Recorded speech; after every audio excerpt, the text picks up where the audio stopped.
Hello class 11, myself SK Verma. Once again I welcome you all on my YouTube channel Easy Accountancy, the platform where you can learn accountancy in the most lubricated manner. बहुत आसान तरीके से आप हमारे साथ accountancy के concepts को सीख सकते हैं, इसके क्वेश्चंस को समझ सकते हैं और ये क्वेश्चन आसान तरीके से कैसे सॉल्व किए जाएं वो तरीके आप हमारे साथ सीख सकते हैं। तो हमारा टॉपिक चल रहा है जर्नल, बहुत ही इंपॉर्टेंट टॉपिक है। इस टॉपिक में आज हम आपके साथ लेकर के आए हैं ओपनिंग एंट्री। ओके, तो ओपनिंग एंट्री क्या होती है? हम लोगों ने कुछ जर्नल एंट्री सीखी हैं, जर्नल एंट्री के तरीके सीखे हैं, डेबिट क्रेडिट के मेथड्स को हमने सीखा है। तो आज हम देखेंगे कि ओपनिंग एंट्री क्या होती है। तो ओपनिंग एंट्री को अगर हम समझें तो देखिए, बिजनेस जो होता है वो ईयर आफ्टर ईयर चलता रहता है, ठीक, और कोई एक डिफाइंड पीरियड लेकर के हम बिजनेस को नहीं कर रहे होते हैं, ठीक। तो बिजनेस एंटरप्राइज जब कभी भी एक अकाउंटिंग पीरियड से दूसरे अकाउंटिंग पीरियड में जाता है, ठीक है, तो एक अकाउंटिंग पीरियड के जो बैलेंसेस होते हैं, क्लोजिंग बैलेंसेस जो होते हैं, वो अगले अकाउंटिंग पीरियड के लिए, नेक्स्ट अकाउंटिंग पीरियड के लिए वो क्या बन जाते हैं? वो ओपनिंग बैलेंसेस बन जाते हैं, ठीक है। तो ओपनिंग एंट्री में हम करते क्या है कि पिछले अकाउंटिंग पीरियड के जो बैलेंसेस होते हैं उसे हम वहां पर शो करते हैं, ठीक है, जर्नल एंट्री में हम उसको शो करते हैं। तो अगर हम यहां पर देखें कि जैसे बात करते हैं कुछ ऐसे अकाउंट्स की, जैसे नॉमिनल अकाउंट की अगर हम बात करें, ठीक है, तो इसका ट्रीटमेंट हम कैसे कर रहे होते हैं? जैसे बेसिकली थोड़ा सा और भी इसको समझते हैं। देखिए, हम ये चीज़ें आपको बोर्ड पर जो कंसेप्ट है, जो टर्मिनोलॉजी है, ये लेकर के इसलिए चलते हैं ताकि आपको टू द पॉइंट चीज़ें रिटेन करना आना चाहिए, ठीक है। तो जब तक आपके पास टू द पॉइंट चीज़ों को रिटेन करना आप नहीं सीखेंगे तो आपके लिए अपने क्वेश्चन को अच्छे तरीके से करना पॉसिबल नहीं होगा, ठीक है। तो इसलिए कंटेंट भी हम आपको देखिए बोर्ड पर लेकर के चलते हैं, आपको बताते चलते हैं कि कौन कौन से टर्म्स रिक्वायर्ड हैं और आपको अपने आंसर में रखने चाहिए, ठीक है। तो enterprises close their books of account at the end of each year due to accounting period concept. तो ये अगर ब्रेक करते हैं और अकाउंटिंग पीरियड कॉन्सेप्ट के अकॉर्डिंग इसको कंटिन्यू कर रहे होते हैं, enterprise close their books of account at the end of each year, यानी ईयर आफ्टर ईयर बिजनेस तो लंबे समय तक चलने वाला, लेकिन हर एक साल के एंड पर वो क्या करते हैं? अपने अकाउंट्स को क्लोज करते हैं। अगर ये क्लोज करते हैं तो कौन सा कॉन्सेप्ट यहां पर अप्लाई हो रहा होता है? अप्लाई होता है हमारा अकाउंटिंग पीरियड कॉन्सेप्ट। कौन सा कॉन्सेप्ट फॉलो हो रहा है? अकाउंटिंग पीरियड कॉन्सेप्ट, ठीक है। तो इन दिस प्रोसेस, यानी जब हम एक साल से दूसरे साल में हम जा रहे होते हैं, बैलेंसेस को कैरी फॉरवर्ड कर रहे होते हैं, तो इस प्रोसेस में, in this process nominal accounts are closed by transferring them to profit and loss account, trading account, like that, ठीक। तो जो नॉमिनल अकाउंट होते हैं, नॉमिनल अकाउंट हम लोगों ने सीखा किसके अकॉर्डिंग? जैसे अगर हम लें तो ट्रेडिशनल अप्रोच में हम लोगों ने देखा था, ठीक है। तो इस जो नॉमिनल अकाउंट को अगर हम क्लोज करेंगे तो उसे हम लेकर के जाएंगे ट्रेडिंग या पीएल में, ठीक है।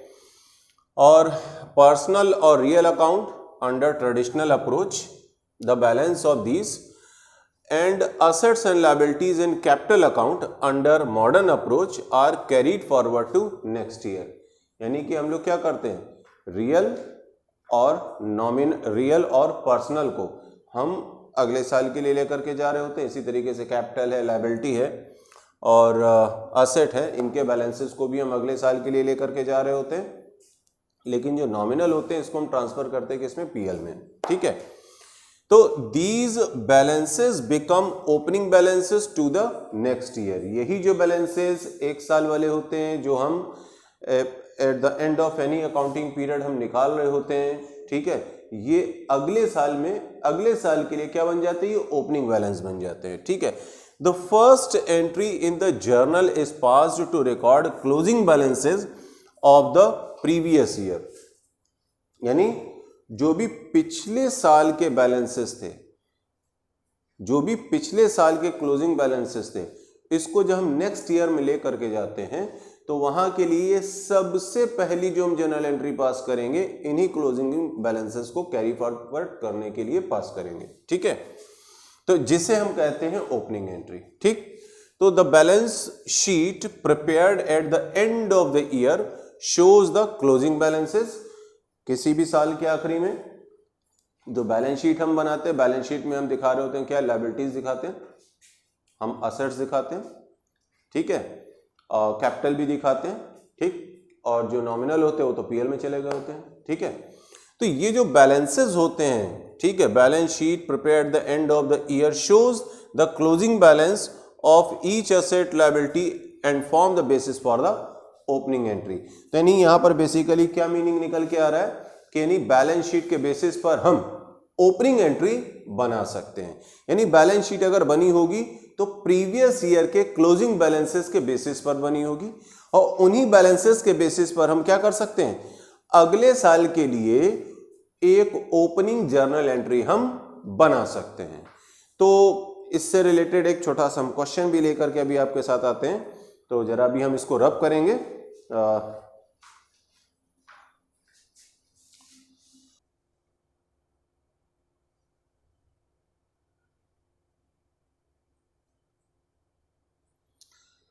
तो आपके सामने एक क्वेश्चन है, देख सकते हैं आप इसको, कि on 1 April 2020 the position of Bhargava brothers Delhi was as follows. यानी ये 1 अप्रैल 2020 को भार्गव ब्रदर की जो है पोजीशन बता रहा है दिल्ली, ठीक है। कह रहा है कि उनके पास कैश इन हैंड 6000 है, कैश एट बैंक 25,000 है, स्टॉक ऑफ गुड्स 9,000 है, मशीनरी 45,000 है, फर्नीचर 18,000 है। अब्दुल जो कि डेटर हैं, ठीक, 20,500 के, नीरज जो कि डेटर हैं 26,000 के, लोन की वैल्यू दे रहा है 50,000, और अमित जो कि क्रेडिटर है वो 6,700 के लिए बता रहा है। तो चलिए देखते हैं कि अगर हमारे पास इस तरीके का बैलेंस ऑफ सर्टेन अकाउंट्स, आप देख लीजिए ये आपको कैश इन हैंड रियल और पर्सनल मिल रहा है ना। तो अगर इस तरीके के बैलेंसेस आपको दिए जा रहे हैं तो अगर आपको जर्नल एंट्री बनानी तो आप कैसे बनाएंगे। तो इसको आप ध्यान से देखिएगा कि जितने भी, अगर आपको याद हो हम लोगों ने जो रूल्स पढ़े हैं, रूल्स पढ़े थे कि जो असेट्स हैं वो इंक्रीज करती हैं डेबिट से, डिक्रीज करती हैं क्रेडिट से, लायबिलिटीज इंक्रीज करती हैं क्रेडिट से, डिक्रीज करती हैं डेबिट से, ठीक। तो आप यहां पर देखिए कैश इन हैंड, ये जितने भी असेट्स हैं ये सभी हमारे डेबिट बैलेंसेस में हमको मिलेंगे, ठीक है। असेट्स जितने भी हमको ओपनिंग बैलेंस में अगर हम दिखा रहे हैं पिछले से कैरी फॉरवर्ड करके ला रहे हैं लास्ट ईयर से, तो ये डेबिट में जाएंगे, ठीक है, असेट्स हैं, ठीक। और अगर लायबिलिटीज है तो लायबिलिटीज नेक्स्ट ईयर में अगर इंक्रीज हो रही हैं तो वो क्रेडिट में जाएंगी, ठीक है। तो अब हम इसकी जर्नल एंट्री देखिए कैसे बनाएंगे। 2020 हमारा इसने ईयर दे दिया, तो हमने सबसे पहले 2020 लिखा और अप्रैल 1 लिखा, ठीक। और अब जितनी भी एसेट्स हैं हमें उनको डेबिट कर लेना। तो cash account debit, okay, bank account debit, फिर हमको देता है ये स्टॉक ऑफ गुड्स, तो stock account debit,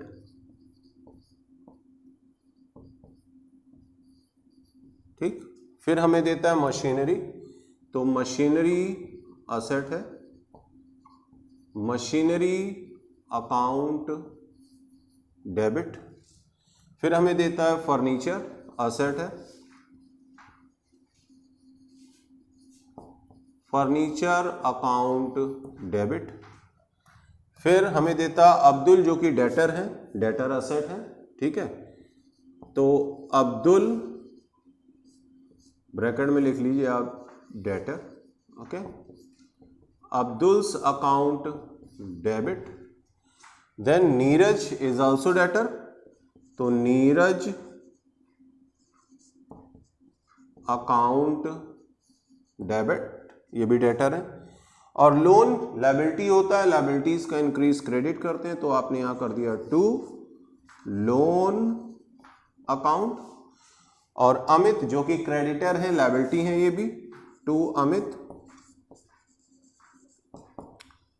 अमित्स account creditor. Okay, और अब हम इसके बाद इनकी वैल्यूज को प्लेस करेंगे। ठीक है, तो ये हमें देखिए दे रहा है ये 6000 का, तो हमें इसने दे दिया कैश, 25,000 का बैंक,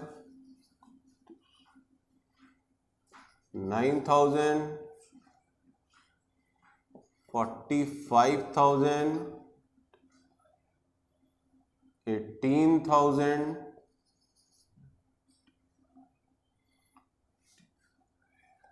और ये आ जाएगा 20,500, और फिर ये हमारे पास आ जाते हैं 26,000। ओके, और लोन हमको देता है ये 50,000, तो ये क्रेडिट अमाउंट कॉलम में जाएगा। और फिर अमित जो कि क्रेडिटर है, ये 6700 से ये हमारे क्रेडिट अमाउंट कॉलम में जाएंगे। लेकिन रूल हम लोगों ने क्या पढ़ा है?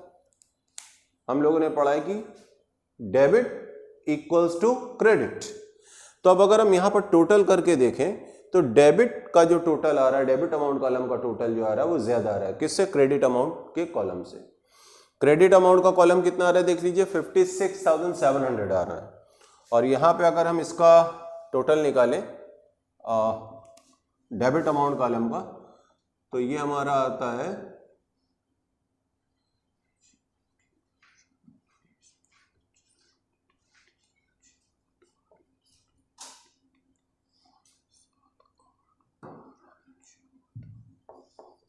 1,49,500 आता है।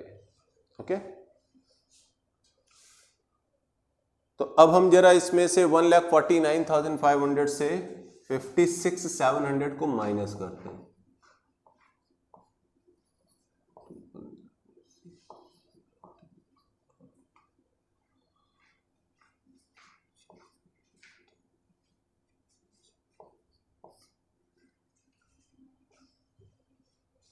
$92,800 आ रहा है। तो हमने देखा कि हमारा जो डिफरेंस है डेबिट टोटल और क्रेडिट टोटल का, वो 92,800 का आया है। ठीक है, आप ये देखिए कि जो डेबिट टोटल है वो बड़ा है किससे? क्रेडिट टोटल के अमाउंट से। तो ये जो डिफरेंस अमाउंट है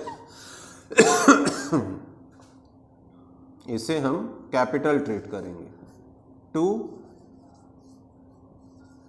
कैपिटल अकाउंट, और ये बनेगा हमारा बैलेंसिंग फिगर से।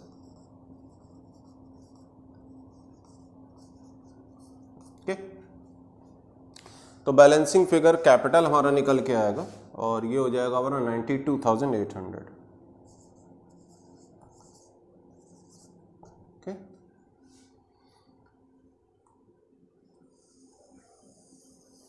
हमें टोटल लगाने की इसमें ज़रूरत नहीं है यहाँ पर, क्योंकि ये सिंगल एक एंट्री आपको देनी है बस।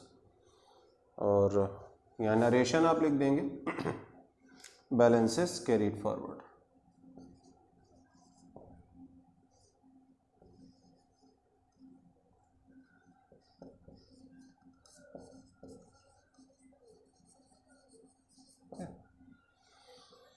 बैलेंस बीडी कहते हैं, कैरीड फॉरवर्ड कहते हैं, सीएफ कहते हैं। Okay,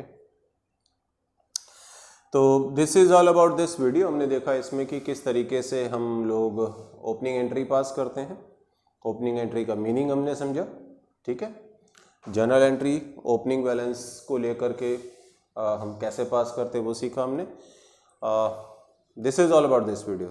thanks for watching the video.